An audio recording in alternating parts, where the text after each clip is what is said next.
पाठ पूजा चैनल में आज हम श्रीमद् भागवत गीता का 7वां अध्याय सुनेंगे। पूर्वजों का आशीर्वाद जीवन का आधार है। इस कहावत का गहरा अर्थ पितृपक्ष और भागवत गीता के 7वें अध्याय से जुड़ा हुआ है। पितृपक्ष में भागवत गीता का 7वां अध्याय पढ़ना और सुनना अत्यंत महत्वपूर्ण माना जाता है, क्योंकि यह अध्याय आत्मा, परमात्मा और सृष्टि के गूढ़ रहस्यों को उजागर करता है। पितृपक्ष वह समय होता है जब हम अपने पूर्वजों का स्मरण करते हैं, उनकी आत्मा की शांति के लिए तर्पण करते हैं और उनके आशीर्वाद की कामना करते हैं। 7वां अध्याय आत्मा और परमात्मा के बीच संबंधों को उजागर करता है और हमें यह सिखाता है कि संसार में जो भी कुछ है वह भगवान की ही कृपा से है। जब हम इस ज्ञान को समझते हैं और इसे अपने जीवन में आत्मसात करते हैं, तब हमें यह अभ्यास होता है कि पूर्वजों का सम्मान और उनकी स्मृति हमारे जीवन का सबसे बड़ा धन है। उनके आशीर्वाद से ही हम सही मार्ग पर चल सकते हैं और जीवन के हर संकट को पार कर सकते हैं।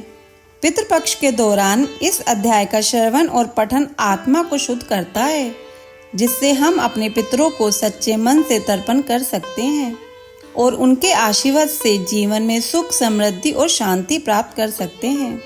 भागवत गीता के पिछले अध्यायों को आपने बड़ी श्रद्धा और ध्यान से सुना है। साथ ही हमें कुछ बहुत अच्छे ही कमेंट्स भी मिले हैं। इसके लिए आपका धन्यवाद। कमेंट्स में आप हमें यह भी बता सकते हैं कि आप कौन सी कथा या कहानी सुनना चाहेंगे। हम उस वीडियो को बनाने का जरूर प्रयास करेंगे। चलिए अब उसी उत्साह और भावनाओं के साथ भागवत गीता के 7वें अध्याय का पावन श्रवण करते हैं। श्री कृष्ण भगवान बोले, हे पार्थ, मुझ में मन लगा करके मेरे ही आश्चर्य होके योगाभ्यास करते हुए मेरे स्वरूप का संशय रहित पूर्ण ज्ञान होगा। सो सुनो, वह पूर्ण ज्ञान मैं तुम्हें सुनाता हूँ, जिसके जानने से तुमको इस लोक में और कुछ जानना शेष न रहेगा। सहस्त्रों मनुष्यों में से कोई एक सिद्धि प्राप्ति के लिए यत्न करता है।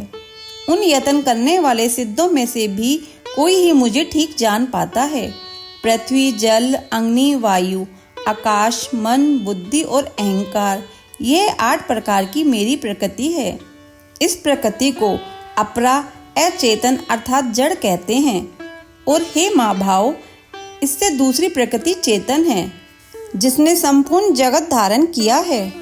इन्हीं दोनों प्रकृतियों से सब प्राणी मात्र उत्पन्न होते हैं। ऐसा जानो, यह प्रकृतियां हमसे ही उत्पन्न हुई हैं। इस प्रकार जगत की उत्पत्ति और प्रलय का कारण मैं ही हूँ। हे धनंजय, धागों में जिस प्रकार मणि पिरोई जाती है, उसी भांति यह संसार मुझ में ही गुथा हुआ है। मुझसे परे और कुछ भी नहीं है। हे कुंती पुत्र, जल में रस मैं ही हूँ, चंद्रमा और सूर्य में प्रभा मैं ही हूँ, सब वेदों में प्रणव मैं ही हूँ, आकाश में शब्द तथा पुरुषों में पौरुष मैं ही हूँ। हे अर्जुन, पृथ्वी में जो सुगंध है तथा अग्नि में जो तेज है, मैं ही हूँ। हे पार्थ, संपूर्ण प्राणियों में सनातन बीज रूप मुझको ही जानना। बुद्धिमानों में बुद्धि रूप और तेजस्वियों में तेज मैं ही हूँ। हे अर्जुन, काम और रोग रहित बलवान पुरुषों में बल और पुरुषों में धर्म के विरुद्ध न जानने वाला कर्म मैं ही हूँ। जितने सात्विक, राजस, तामस पदार्थ हैं, वे सब मुझसे ही उत्पन्न हुए हैं, परंतु उनमें मैं नहीं रहता हूँ। यह सब मुझ में है। सत्य, रज, तम, यह तीनों गुणों के प्रभाव से यह सारा संसार मोहित रहता है। इस कारण यह इससे परे मुझ अव्यय परमात्मा को नहीं जानता। मेरी यह गुणमयी और दिव्य माया अत्यंत दुष्कर है। जो मुझको अनन्य भाव से भजते हैं, वे इस माया को पार कर जाते हैं।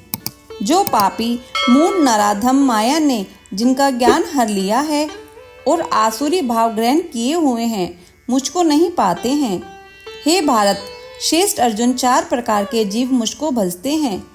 दुखिया, जिज्ञासु, ऐश्वर्य की कामना करने वाला और ज्ञानी, जिनमें मुझे सदा एकाग्र चित्त और केवल मेरी भक्ति करने वाले ज्ञानी पुरुष श्रेष्ठ लगते हैं, क्योंकि मैं ज्ञानी को अत्यंत प्रिय हूँ और वह मुझको प्रिय है।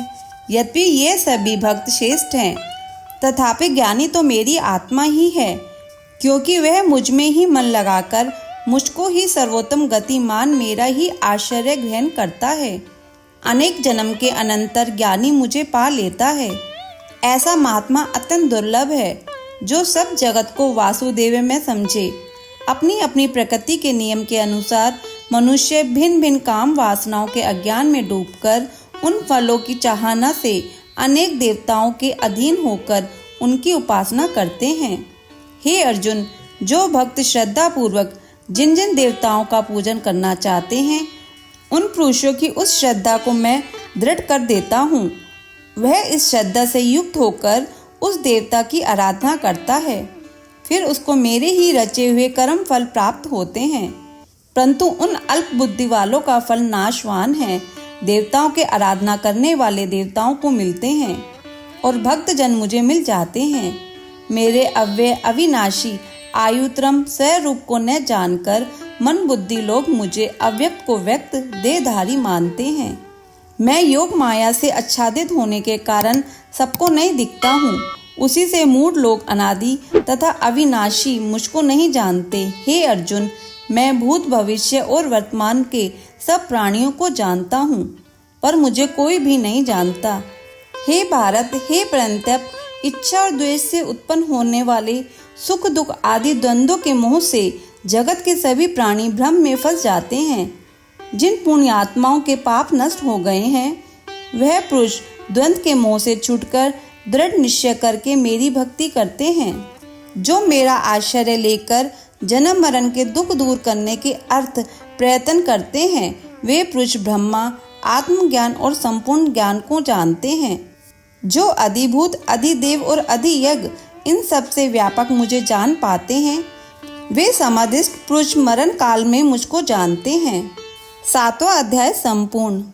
अगर आपको यह अध्याय सुनना अच्छा लगा हो तो इसे लाइक करके शेयर करें। चैनल पर नए हैं तो सब्सक्राइब करें।